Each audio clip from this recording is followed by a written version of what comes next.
अगर राम होते आज के समय में तो कैकेयी के लिए क्या कहते हैं, 4 पंक्ति है बिल्कुल पेश कि रह गुजर मिलता नहीं ताउम्र हम गुमनाम होते।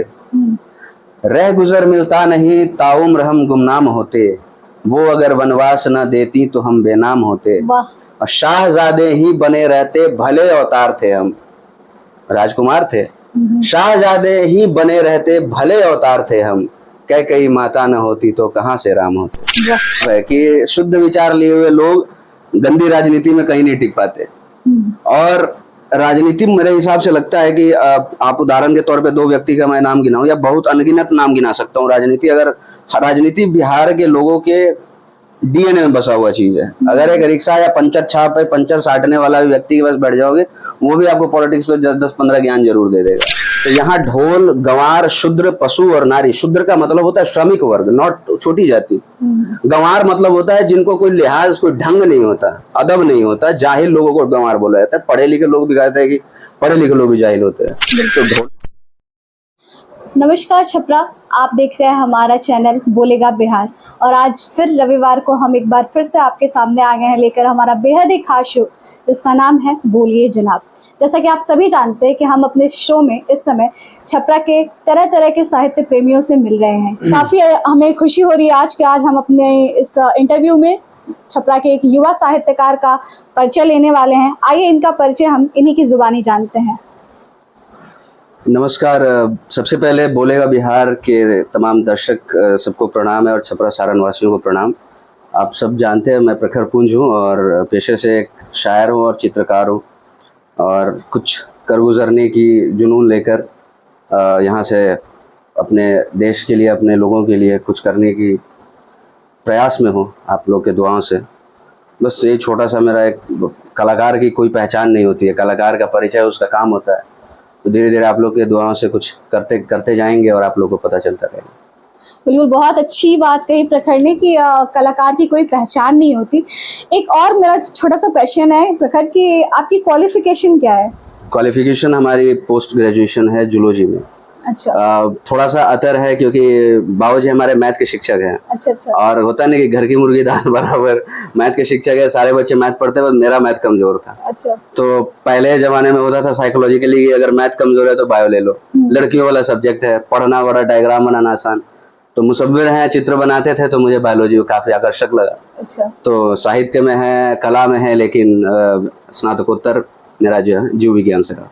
अच्छा, इन फ्यूचर के साथ आपने क्या सोचा है कि आप साहित्य में ही अपना करियर बनाएंगे या फिर कोई और ऑप्शन भी आपने चुना है? कलाकार के लिए कोई ऑप्शन नहीं होता है मुझे, मेरे हिसाब से। अगर बाकी चीजें अगर सरप्लस होती हैं, अलग अलग उसके जीवन में जो भी उपलब्धता है, सफलताएं वो चढ़ता है या हासिल करता है, अगर वो एक काम में अगर यूनिफॉर्म वे में अगर वो फोकस्ड रहे, कंसंट्रेट रहे अगर अपने आप को करके, तो वो उसको, हमें नहीं लगता है कि उसको कोई और ऑप्शन। यही पंगा है बिहार में रोजगार को लेकर और बिहार में भविष्य, युवाओं के भविष्य को लेकर, कि ऑल्टरनेटिव ऑप्शन बहुत ज्यादा ढूंढते हैं कि ये नहीं होगा तो ये भी फॉर्म भर दो, वो भी फॉर्म भर दो।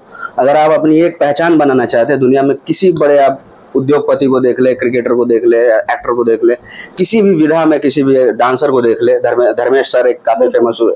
तो अगर आप अपने, वो ऐसा हो कि वन वे रास्ता है, इसमें कोई वापसी नहीं है, अगर डू और डाई, हमारे पास एक विकल्प है, हम इसमें अपनी जान लगा देंगे, तो आप, हमें नहीं लगता है कि कोई विफल होगा, निश्चित रूप से सफल होगा अगर आप लगे रहेंगे तो।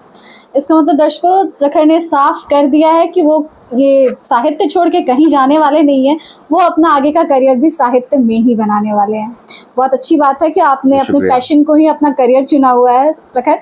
एक और क्वेश्चन मेरा है कि जैसे आप साहित्य में बहुत सक्रिय भूमिका निभाते हैं, आपको पहली बार कब लगा कि नहीं, आपके लिए साहित्य ही सब कुछ है, आपको साहित्य में ही करना है जो करना है?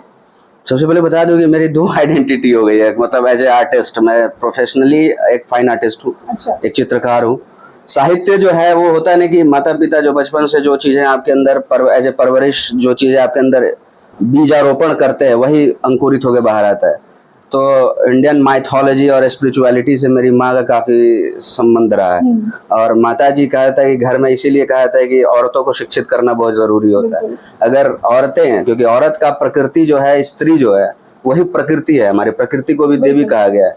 तो जो जन्म देने वाली होती है वो बहुत चंचल स्वभाव उनका क्योंकि चलायमान है, पानी चलता है, बिल्कुल। तो चलायमान चीज जो है वो चंचल होता है। इसीलिए कहते हैं कि औरतों को, लड़कियों को, बड़ा विवादित एक रामायण में दोहा रहा है, ढोल गंवार शूद्र पशु नारी सकल ताड़ना के अधिकारी। तो कम्युनिस्ट भाई साहब लोग या जो कभी रामायण पलट के पढ़े नहीं होंगे, वो बस एक ब्लेम करते हैं कि भाई तो नारी को पिटने की, ढोलक जैसे पिटने, पता ना अलग अलग प्रशिक्षण लेके चलते हैं। ताड़ना का बहुत सारे, ताड़ना एक श्लेष अलंकार है। ताड़ना का, ताड़न अवधि में श्लेष अलंकार का इस्तेमाल किया गया। अब लोग वो समझेंगे कि श्लेष अलंकार क्या होता है। छोटा सा बता दूं, श्लेष अलंकार का मतलब होता है वैसा अलंकार जिसका परिस्थितिवश या परिस्थिति के हिसाब से अलग अलग अर्थ निकले एक ही शब्द का। जी। तो यहाँ ढोल, गंवार, शूद्र, पशु और नारी। शूद्र का मतलब होता है श्रमिक वर्ग, नॉट छोटी जाति। गंवार मतलब होता है जिनको कोई लिहाज, कोई ढंग नहीं होता, अदब नहीं होता, जाहिल लोगों को गंवार बोला जाता है। पढ़े लिखे लोग भी कहते हैं कि पढ़े लिखे लोग भी जाहिल होते हैं। तो ढोलक को नहीं बजाइएगा, गंवार को अगर आप नहीं कोऑर्डिनेट कीजिएगा, नहीं उसको बुद्धि दीजिएगा, श्रमिक को अगर कोऑर्डिनेट करके काम नहीं कराइएगा, पशु को अगर आप नियंत्रित नहीं कीजिएगा, तो पालतू आप नहीं बना सकते। और नारी, नारी को संतुलित इसी वजह से कहा गया हमारे शास्त्रों में, क्योंकि वो प्रकृति है, वो उसका काम है सृजन करना। अगर वो संयमित और नियंत्रित और वो परिपक्व नहीं होगी तो कभी कल्चर आगे नहीं बढ़ सकता है। तो माता जी का लकीली वो प्रभाव रहा बचपन से, वेद पुराण शास्त्र आध्यात्मिक चीजों को पढ़ना। हिंदी विषय से मेरी माँ स्नातकोत्तर है, और ये हमारे कलाकार हैं, तबला वादक है। अच्छा। तो कला घर में विरासत में मिली है। धीरे धीरे कुछ बड़े भाई, जैसे मेरे जिंदगी में एक मेरे बड़े भाई हैं लखनऊ के, मनीष कुमार शुक्लमन, जो मेरे साहित्यिक गुरु भी हैं, दोस्त भी हैं, बड़े भाई भी हैं और एक अभिभावक भी है। तो ये एक ऐसा रिश्ता होता है, कह सकते हैं कि जिंदगी में आपके मतलब कई सारे रिश्तों को एक तरफ रख के एक वो रिश्ता होता है जो आपके जिंदगी में, हनुमान के जीवन में जैसे राम आए, तो उनके जीवन में एक अचानक से एक बहुत ही मतलब बड़ा परिवर्तन आया। या उनके जीवन का जो ध्येय था वो सिद्ध हुआ। तो ऐसे ही कुछ लोग जीवन में आए तो जिनसे कुछ आगे बढ़ने का या कुछ करने का एक प्रेरणा मिला, और वो जो सुसुप्तावस्था वाली जो विद्या थी वो जागृत हो गई। तो ऐसे साहित्य फिर वापस आया। तो एक तरह से कहीं ना कहीं कहें तो हम आपको जो ये साहित्य के प्रति जो आपका प्रेम था वो आपको कहीं ना कहीं आपके परिवार से विरासत में मिला बचपन से। जी बिल्कुल, बेशक। एक क्वेश्चन और मेरे माइंड में आ रहा है, मैंने सुना भी था जी कि आप इतने अच्छे प्रवक्ता हैं प्रखर, तो आपने कभी ये क्यों नहीं सोचा कि आप किसी एक पॉलिटिकल पार्टी में चले जाए, वहाँ प्रवक्ता का पद ले लें? क्योंकि आपसे अच्छा प्रवक्ता तो मैं नहीं अभी समझ सकती, नहीं सोच सकती कि कोई हो सकता है, और इतने शुद्ध विचार लिए हुए। यही तो पंगा है, आपके सवाल में आपका जवाब है कि शुद्ध विचार लिए हुए लोग गंदी राजनीति में कहीं नहीं टिक पाते। और राजनीति मेरे हिसाब से लगता है कि आप उदाहरण के तौर पे दो व्यक्ति का मैं नाम गिनाऊं या बहुत अनगिनत नाम गिना सकता हूँ। राजनीति बिहार के लोगों के डीएनए में बसा हुआ चीज है। अगर एक रिक्शा या पंचर छाप पे पंचर साटने वाला व्यक्ति के पास बैठ जाओगे, वो भी आपको पॉलिटिक्स पे 10-15 ज्ञान जरूर दे देगा। तो मौका मिला था, कुछ लोग ऑफर किए भी थे, कुछ पॉलिटिकल पार्टी, नाम नहीं लूंगा मैं, लेकिन वो अगर देखेंगे तो वो समझ जाएंगे। तो ऐसे ही एक छात्र सम्मेलन हुआ था, उसमें हमें भी जाने का मौका मिला। हमें जाने का मौका मिला, छात्रों के साथ रहने पे होता है कि भाई पूरा इधर चलना है तो सब उधर चलो। प्रतिपक्ष के लोग आए हुए थे, उनको लगा कि भाई बड़ा तगड़ा बात बोलता है लड़का, तो इसको उन्होंने हमको खुले एकदम सामने से ऑफर दिया था कि आप राजनीतिक प्रवक्ता बन जाइए, हमारे पार्टी का राष्ट्रीय प्रवक्ता, पैसा मिलेगा, गाड़ी मिलेगी। तो हमने कहा कि हम हैं कलाकार और हमारा बहुत लंबा चौड़ा उद्देश्य है। राजनीति एक ऐसी चीज है कि आपके पास यदि बल और सामर्थ्य नहीं हो तो हुनर के दम पर आप राजनीति में एग्जिस्ट नहीं कर सकते। इस वजह से राजनीति से हमें दूर रहने दीजिए। कलाकार है, कलाकार का काम है सृजन करना, हम सृजन ही करेंगे। अच्छा, मतलब अभी आपने राजनीति से दूरी बनाई हुई है और आगे भी लगता है कि आप ये अपनी बात पे कायम रहेंगे? बिल्कुल, बेशक। अच्छा, ये बातों का दौर तो चलता ही रहेगा, हम और भी आपसे क्वेश्चन सवाल जवाब करेंगे, लेकिन उससे पहले मैं चाहूंगी कि आपके साहित्य से जुड़ी हुई कुछ पंक्तियां मैं सुनना चाहूंगी। हमने 4 पंक्ति लिखा था कि बीजों का वृक्ष तक सफर, माँ की दुआओं का असर कैसा है देखिए, बीजों का वृक्ष तक सफर कैसा है देखिए, खुद को झुका रहा है जो दुनिया के सामने, हर बाप को मिला हुनर कैसा है देखिए। तो एक और माँ है जो त्रेता से है और बड़े अपयश और बड़े कलंक लगे उनके ऊपर, बड़े आरोप प्रत्यारोप दुनिया आज तक लगाती आ रही है। कैकई जिनका नाम था कि कैकई बड़ी उल्टा थी, साम्राज्य खा गई, पति को खा गई, जो मतलब हमारे समाज में कहा जाता है। राम होते आज के समय में तो कैकेयी के लिए क्या कहते हैं, 4 पंक्ति है बिल्कुल पेश कीजिए। कि रह गुजर मिलता नहीं ताउम्र हम गुमनाम होते, रह गुजर मिलता नहीं ताउम्र हम गुमनाम होते, वो अगर वनवास न देती तो हम बेनाम होते, वाह और शाहजादे ही बने रहते भले अवतार थे हम, राजकुमार थे, शाहजादे ही बने रहते भले अवतार थे हम, कैकेयी माता न होती तो कहाँ से राम होते। वाह, आपकी पंक्तियों से फिलहाल बहुत आनंद आ रहा है। मैं चाहूंगी कि और 2-4 पेश कीजिए। बोलेगा बिहार पे हम लोग, तो बोलेगा बिहार से मेरे बिहार की एक बहुचर्चित रचना है, बिहार में काबा, बिहार में का, ठीक है वर्तमान हमारा बिहार का जो है थोड़ा अंधकारमय है, लेकिन अगर हम अपने अतीत को भूल जाएं तो वर्तमान को भी हम नहीं सुधार सकते, भविष्य तो भूल ही बिल्कुल जाइए। सही बात है। तो अगर हमारा अतीत अच्छा था तो हम अपने अच्छे चीजों को क्यों नहीं याद रखें, कि हम बुरे चीजों को याद रखें कि अतीत में ऐसा हुआ वैसा हुआ। तो हम अच्छे चीजों को याद करके अच्छा काम करने का प्रयास करेंगे। इस उद्देश्य से मैंने लिखा था कि भोजपुरी, मैथिली, अंगिका, मगही भाषाओं का विस्तार हूँ मैं, भारत का कंठहार हूँ मैं, गौरवशाली बिहार हूँ। वाह, मैं चंद्रगुप्त मौर्य हूँ मैं, विष्णुगुप्त का धैर्य हूँ। मैं चंद्रगुप्त मौर्य हूँ मैं, विष्णुगुप्त का धैर्य हूँ। मैं वीर कुंवर सिंह खुदीराम और जयप्रकाश का शौर्य हूँ। माँ सीता और अहिल्या के सतीत्व का अहंकार हूँ। वाह, मैं भारत का कंठहार हूँ मैं, गौरवशाली बिहार हूँ। मैं दधीची के वज्र का प्रहार हूँ। हम जिस सारण में रहते हैं, सारण की धरती दुनिया जानती है, दधीची आश्रम। मैं दधीची के वज्र का प्रहार हूँ मैं, पोरस सा फौलादी दीवार हूँ। मैं अशोका का भयंकर तलवार हूँ मैं, बुद्ध और महावीर के ज्ञान का संचार हूँ। मैं भारत का कंठहार हूँ मैं, गौरवशाली बिहार हूँ। मैं गणतंत्र का सार हूँ। जब पूरी दुनिया खानाबदोश जीती थी, अनसिविलाइज्ड, अनकल्चर्ड, तब हमारे वैशाली में, लिच्छवी में एक प्रॉपर उन्नत एस्टेब्लिश्ड रिपब्लिक था, गणतंत्र। तो मैं गणतंत्र का सार हूँ मैं, बापू के सपनों का आकार हूँ। नालंदा की धरा से मैं ज्ञान का विस्तार हूँ। मैं दिनकर, रेणु, बाणभट्ट और भिखारी का संसार हूँ। मैं भारत का कंठहार हूँ मैं, गौरवशाली बिहार हूँ। मैं शेरशाह की दहाड़ हूँ मैं, दशरथ माझी सा पहाड़ हूँ। मोहब्बत में लोग हाथ काटते हैं, दिल टूटता है लोगों का, बंदे ने पहाड़ तोड़ दिया, सोचिए ऐसी बिहार है। मैं शेरशाह की दहाड़ हूँ मैं, दशरथ माझी सा पहाड़ हूँ। मैं ऊंच नीच का भेद नहीं, मैं जनगण मन का प्यार हूँ। मैं खाने में लिट्टी चोखा, दही चूड़ा अचार हूँ। मैं भारत का कंठहार हूँ मैं, गौरवशाली बिहार हूँ। और आखिरी पंक्तियां हैं कि जो हमारे संस्कृति को दिखाता है कि मैं डैड नहीं बाबूजी, मैं ब्रो नहीं भाई हूँ। व्हाट्सअप ब्रो वाला जमाना है, इसी में फंस गए बेचारे मनोज मुंतशिर भैया कि युवाओं को समझाने के लिए भ्राताश्री कौन समझता है भ्राताश्री, आप बोल के तो देखिए। मैं डैड नहीं बाबूजी, मैं ब्रो नहीं भाई हूँ। मैं मिस्र वाली मम्मी नहीं, मैं गांव वाली माई हूँ। मैं डैड नहीं बाबूजी, मैं ब्रो नहीं भाई हूँ। मैं मिस्र वाली मम्मी नहीं, मैं गांव वाली माई हूँ। मैं बड़ों का सम्मान हूँ मैं, छोटों का दुलार हूँ। इतनी सारी विविधताओं और खूबियों का भंडार हूँ। यूं ही नहीं मैं भारत का कंठहार हूँ, यूं ही नहीं मैं गौरवशाली बिहार। वाह, आपकी ये पंक्तियां सुन के तो मुझे भी आज मतलब एक बिहारी होने पे गर्व महसूस हो रहा है। बिल्कुल होना चाहिए। बिल्कुल सही बात कही आपने, और कहीं ना कहीं आज आपने एक बिहार की रूपरेखा और जो दशा है उसको भी निरूपित करने का प्रयास किया। इसी दौर में हम एक और क्वेश्चन मैं आपसे पूछना चाहूँगी। आमतौर पे ये हमारे शो का एक कॉमन क्वेश्चन होता है जी। इस सीरीज का कि छपरा में साहित्य प्रेमियों की क्या स्थिति है, लेकिन आज मैं थोड़ा सा बदलाव करती हूँ कि आपकी नज़र में प्रखर छपरा में युवा कवियों की क्या स्थिति है। आप युवा हैं, काफी अच्छे से बिल्कुल हम समझ सकते हैं। देखिए सबसे बड़ा बात है कि प्रयोजन, भविष्य जीवन में कोई भी प्रयोजन जो होता है वो ऊपर वाला निर्धारित करता है। आपका काम है बस उस प्रयोजन के मूल सिद्धांतों को समझते हुए, उसके अर्थों को समझते हुए धर्मनिष्ठ होकर आगे बढ़ते रहना।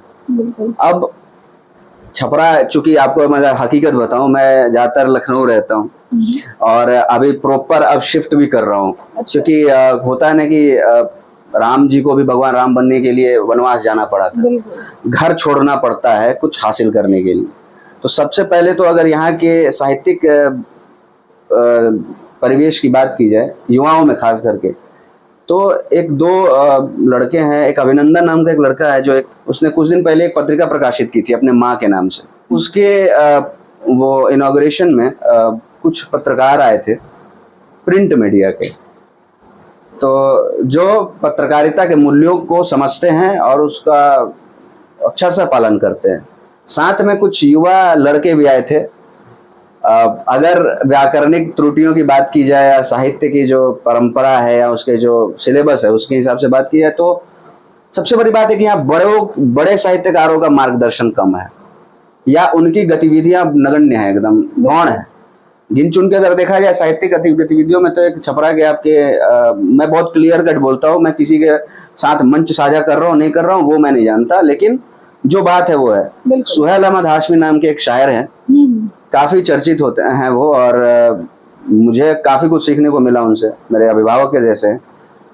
वो हो गए दक्ष निरंजन शंभू हो गए, वरिष्ठ लोगों की श्रेणी बता रहा हूँ, रिपुंजन निशांत हो गए, ये लोग उस स्तर के साहित्यकार हैं कि जहां मंचीय और प्रपंचीय लोग, मंचीय और प्रपंचीय बोलेंगे हम, क्योंकि प्रपंच आज के डेट में ज्यादा मंच पे हावी है। बिल्कुल। तो जो मंचीय लोग हैं वो उनके कहीं भी इर्द गिर्द नजर नहीं आते हैं, ये उनका स्तर है। लेकिन दुर्भाग्य है हमारे बिहार के वर्तमान परिवेश का कि कला के प्रति एकदम उदासीनता है। युवाओं में भी सबसे तो ज्यादा गंदगी हमें लगता है कि वीडियो गेम जो है, जब से आया है पबजी और फ्री फायर, फायर शॉट, हम नाम भी पता नहीं जानते, पबजी एक सुने हुए हैं, बिल्कुल, फायर शॉट, फ्री फायर, ये सब में इतनी उलझ के रह गई युवा पीढ़ी कि मतलब गोली मारना, जिंदा होना, मर जाना, जिंदगी का लक्ष्य बस इतना रह गया है और जीवन का उद्देश्य भी इतना ही में सिमट के रह गया है कि जिंदगी भी, रियल जिंदगी भी ऐसी आधे घंटे की होगी, हेल्थ बूस्टर भी मिल जाएगा, चोट लगेगी तो दवा दारू भी हो जाएगा और मर जाएंगे तो बगल वाला दोस्त आके हमको बचा लेगा, लाइफ दे देगा। जिंदगी मतलब वो भी ऐसी हैक्टिक हो गई, इतनी शॉर्टकट में आ गई, तो प्रयोजन आपका लंबा नहीं होगा तो आप काम कैसे करेंगे। युवाओं में ये थोड़ी उदासीनता तो ऑब्वियसली है सारण में। बड़े लोग थोड़ा बहुत गतिविधियां बनाए रखते हैं तो उससे थोड़ा कुछ एक्चुअल में जो लिखने सिंसियरली काम करने वाले कुछ युवा साहित्यकार हैं तो काम कर रहे हैं, कुछ बाहर निकल गए हैं, कुछ बाहर निकल रहे हैं, कुछ निकलने की तैयारी में है, लेकिन छपरा में अभी बहुत कमी है। दुआ करते हैं कि अगर वो मुकाम मिले, अगर ऊपर वाला दे हमें, तो छपरा को हम उस लायक बन जाए कि कुछ तो जरूर करेंगे। अभी नहीं, लेकिन वक्त आएगा तो। इसी कड़ी में हमारा एक अंतिम प्रश्न है आपसे कि अभी आपने बताया कि अगर आपको मौका मिले तो आप छपरा के लिए कुछ करना चाहेंगे, तो आप अभी छपरा के लिए आने वाले समय में क्या करना चाहेंगे और क्या यहाँ के लोगों को, यहाँ के कवियों को क्या मैसेज देना चाहेंगे अपनी तरफ से? देखिए, कवि और साहित्य की चूंकि बात हो रही है तो एक व्यक्ति या अकेला चना भार नहीं फोड़ता है। हम अपने तरफ से, मेरी जितनी भूमिका होगी मैं वो अभी भी करता हूँ, इनफैक्ट जहां तक संभव है, यथासंभव, और आगे भी करूंगा। लेकिन अगर बड़े बदलाव की बात जहां आती है तो वही बात हमने जो बोला कि भगवान के भरोसे मत बैठिए, क्या पता भगवान आपके भरोसे बैठा हो। तो सबसे पहले हम बहुत बेसिक चीज करेंगे, अगर कर सके तो, कि छपरा में जो भी जिस तरीके के, जिस भी विधा के हो, अगर क्रिएटिव लोग हैं और किसी पॉलिटिकल पार्टी से अप्रोच नहीं रखते हैं, कोई लेना देना नहीं है, क्योंकि दोगलापन आज के समय में चरम पे है। हर दूसरा व्यक्ति के अंदर ये भावना प्रबल है, किसी के मुंह पे कुछ और, उसके मुंह पे कुछ और। निष्पक्ष और बेबाक और एकदम सटीक मानसिकता वाले जो लोग, जो वाकई में कुछ बदलाव चाहते हैं, उनकी एक टीम बने, क्योंकि बिना टीम के बड़ा काम नहीं हो पाता है। तो वैसे लोगों को इकट्ठा करना, साहित्य, और जरूरी नहीं है कि हर कोई साहित्यकार हो जाए, हर कोई चित्रकार हो जाए, किसी में दोनों विधा आ सकती है, किसी में एक आए, किसी में कुछ भी नहीं है। लेकिन जरूरी नहीं है कि जिसमें कुछ भी नहीं है वो उस काम के, उस प्रयोजन का मानी नहीं बन सकता, उसके विकास में उसका योगदान नहीं हो सकता। एक राम सेतु बनाने में एक गिलहरी की भी उतनी भूमिका, बाकियों से ज्यादा भूमिका उस गिलहरी को दिया गया कि वो उन्होंने स्पर्श किया तो वो दाग हुए। आज भी चलता है ना, हर कोई जानता है वो प्रकरण। कितने सारे वानर, मतलब करोड़ों अरबों सेना थे, लेकिन किसी को लोग नहीं जानते, बड़े बड़े चट्टान रखने वाले लोग थे। लेकिन गिलहरी का योगदान बहुत सराहनीय और अविस्मरणीय रहा। तो अगर आप ठाने कि हम ये कर देंगे, ये हमारे शहर की बात है, हमारे मातृभूमि की बात है, ये जब तक जज्बा नहीं आएगा अंदर से, आप लाख टीम बना ले, लाख प्रयोजन कर ले, फंडिंग कर ले, कुछ भी कर ले, 50 कार्यक्रम कर ले, बदलाव नहीं आएगा। बदलाव तभी आएगा जब आपके वैसे 2-4-10 लोग, युवा हो, वरिष्ठ हो, कनिष्ठ हो, से कोई मतलब नहीं है, 10-20 लोगों की एक टोली इकट्ठी हो जो निस्वार्थ भाव से। नहीं तो यहाँ पे होता क्या है कि निस्वार्थ का मतलब हो जाता है निस्वार्थ, माने अपना विशेष स्वार्थ हो, तभी वो समाज सेवा में हम घुसेंगे, तभी वो राजनीति वाला काम या उस कार्यक्रम में हमारा योगदान होगा, हमको सर्टिफिकेट मिलेगा, मंच पे हमको सम्मानित किया जाएगा कि नहीं। गमछा नहीं मिलने पे तो लोग झगड़ा कर लेते हैं यहाँ पे, हमको माला नहीं दिया गया, हमको सम्मानित नहीं किया गया। बिल्कुल सही। तो ऐसे लोगों से आप बदलाव की अपेक्षा क्या कर सकते हैं। भविष्य की बात है, जब होगा तो उस तरीके से तैयारी की जाएगी और प्रयास किया जाएगा। बिल्कुल। चलिए प्रखर, हमारे बोलेगा बिहार टीम की तरफ से आपके लिए सहृदय विशेष शुभकामनाएं हैं कि आप जल्दी ही अपने लक्ष्य को प्राप्त करें और छपरा के लिए वो कार्य कर सकें जो आप चाहते हैं। और छपरा की जनता को भी आपसे काफ़ी उम्मीदें हैं, तो आपसे आज मुझे बात करके काफ़ी खुशी हुई है। मुझे उम्मीद है कि हमारे दर्शकों को भी काफ़ी अच्छा लगा होगा आपसे बात करके। आखिरी में अपने आपके लिए और बोलेगा बिहार की पूरी टीम के लिए और पूरे अपने सारण वासियों के लिए और दर्शकों के लिए कि दुआ में हर खुशी तुझको मिले ऐसी दुआ है। वाह। दुआ में हर खुशी तुझको मिले ऐसी दुआ है, तेरे उपवन में हरसू गुल खिले ऐसी दुआ है। जमा दे पाँव तू जिस भी सभा में राम की सौ, जमा दे पाँव तू जिस भी सभा में राम की सौ, तेरी परछाई तक भी ना हिले ऐसी दुआ है। धन्यवाद। तो आप सबको बहुत बहुत शुक्रिया और बहुत बहुत आभार। आप लोग का दुआ आशीर्वाद बना रहे और जितना हो सकेगा हम लोग काम करते रहेंगे जब तक है जान। बिल्कुल। तो छपरा, ये थे आज के हमारे युवा साहित्य प्रेमी प्रखर पुंज। उम्मीद करती हूँ कि आपको इनसे मिलके और इनके बारे में जान के आज आपको बहुत खुशी हुई होगी। तो छपरा, आज के लिए बस इतना ही। दीजिए हमें इजाज़त, ताकि हम फिर से आपके लिए एक नए साहित्य प्रेमी को लेकर आ सके। और तब तक के लिए देखते रहे आप हमारा चैनल बोलेगा बिहार।